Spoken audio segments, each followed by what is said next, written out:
10 seconds. TC 454 and 455 combined from KAILASH CHANDRA, Volume 21. Start. Mr. Vice Chairman, the President in his address has referred to the various activities of the central government aiming at making Indian economy more self-reliant. He has referred to the third five-year plan as the most critical period in the national development of our country. He has expressed satisfaction that the work on the third plan with its longer perspective and bigger targets is making good progress. Sir, everybody will welcome a bigger plan undoubtedly, but in this connection, I would only refer to the review that has been published by the Planning Commission recently about the working of the plan during the last 3 years and the prospects for the rest of the plan period. Anybody who has pursued this would naturally be anxious to know how this plan is going to be financed. There ought to be some light thrown on it. I will not go into the details.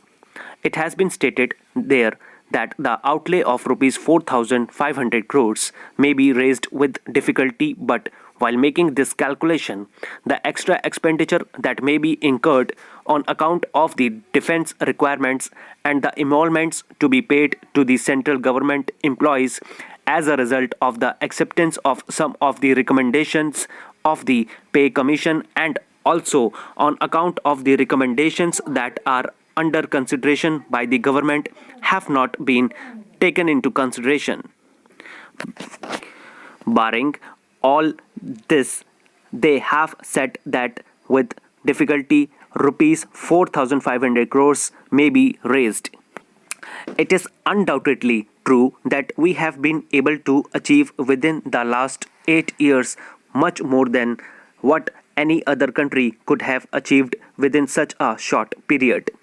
There is no doubt about it, and I am also certain that with the power projects yet to work, with the undertakings in the public sector yet to produce results, the benefits of the plan will be realized more and more, but now the rose is yet to shed its fragrance.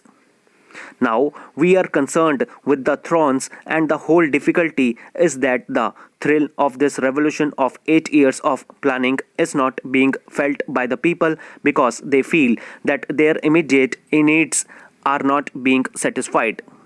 I would in this connection refer to the analysis that is given in the review published by the Planning Commission. In this connection, I would refer to the recommendation of the National Development Council that was made as early as May 1958. They suggested that the state should take over the wholesale trade in food grains and should work out a scheme for state trading. May I know that steps have been taken during the last 1.5 years to draw up a scheme and implement it.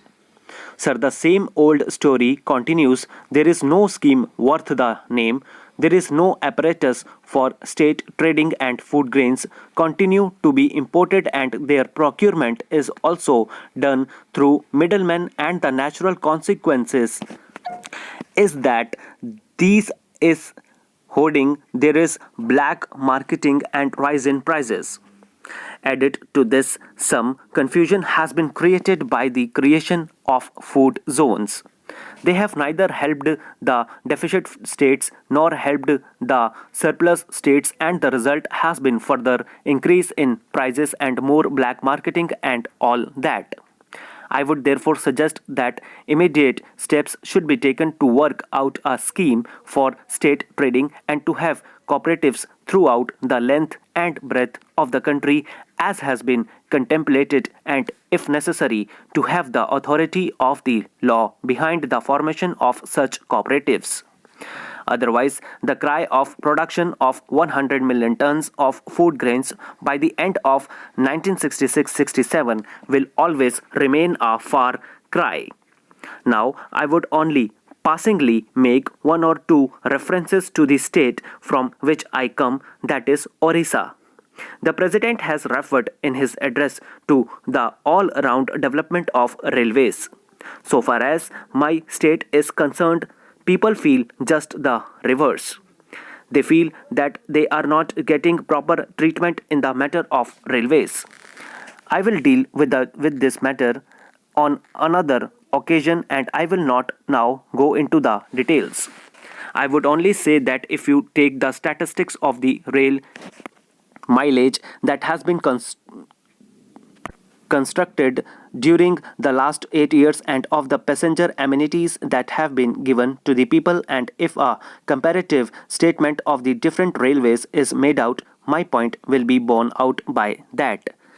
Added to that, you will see that some of the passenger train services have been discontinued, much to the annoyance of the people.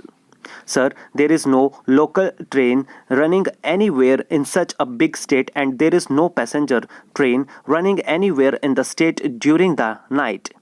The mail and the express trains are all meant for long distance passengers. Mr. Deputy Chairman, I cordially welcome this bill. We cannot do too much for our children, nor can the importance of looking after neglected and delinquent children be exaggerated. It is but right that the central government should set up a model law and also try to operate that law in a manner which can be imitated by all the states. Therefore, whatever observations can one of us may have to make can only be with a view to improving the bill and making its provisions effective. Sir, under the bill, two kinds of institutions are to be set up: children's homes for the neglected children and special schools for the delinquent children. Throughout the bill, these two institutions are kept entirely separate. I do not see why there should not be an exchange between these two institutions in suitable cases. There may be delinquent children whose delinquency could be easily removed and whose retention in the special school may not be advantageous. While it may not be possible to restore the child to a parent or guardian, it should be possible to put it in a children's home. Similarly, some children in the children's home may prove nuisance and danger to the other children, and it may be worthwhile to remove those children to the special schools. I do not see any provision where the administrator or competent authority can make this exchange. I think at least it should be provided in the rules.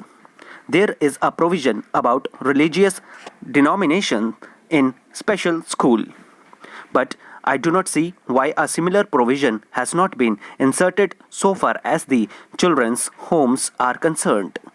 The same thing must apply to the children's homes also. In fact, it should be made applicable to them to a greater extent. I believe that so far as the children's homes are concerned, it is not so wise for the state to have its own homes, but they should encourage charitable institutions like the Ramakrishna Mission to start homes under their assistance, because if the state directly undertakes this task, it must have a sufficient number of institutions and sufficient resources at its disposal to do the work thoroughly throughout the state. I do not know if any authority will get the financial resources to apply this bill immediately. Therefore, that territorial authority will have to do the work bit by bit. Further, I find that there is no provision here for financial assistance to homes which are run by private, non-official institutions. If a child is entrusted to some private individual who is willing to take charge of him, I think that will be the most satisfactory method of looking after the child.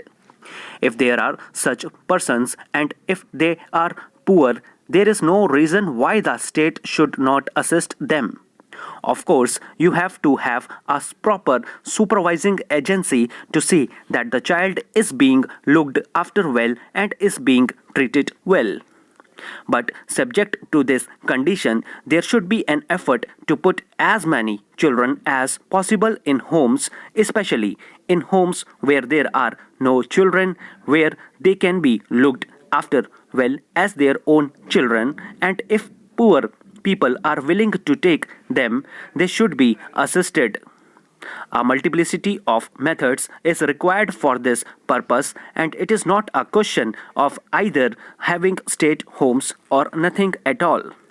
Sir, to run these children's homes and the special schools, a special type of individuals is needed. It is necessary to select people who are psychologically fit to deal with these children.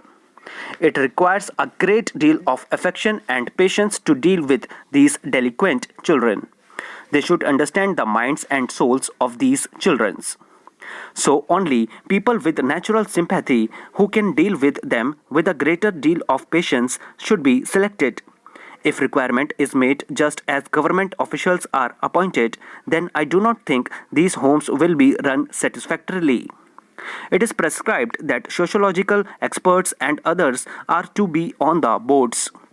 I do not know whether expert knowledge is needed to decide whether a children is neglected or whether expert knowledge is not needed to look after a child when he is put into a children's home or into a special school.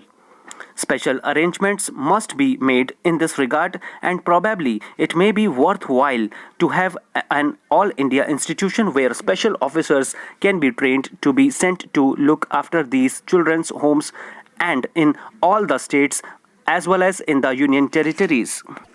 This is a matter which requires a great deal of consideration. I hope, sir, that as a result of this bill, beggars will become extinct. I entirely endorse all that has been said by Dr. Kunzru regarding the necessity to take away beggars' children. A beggar must be automatically deemed to be unfit to support a child, and his child must be put in the children's home.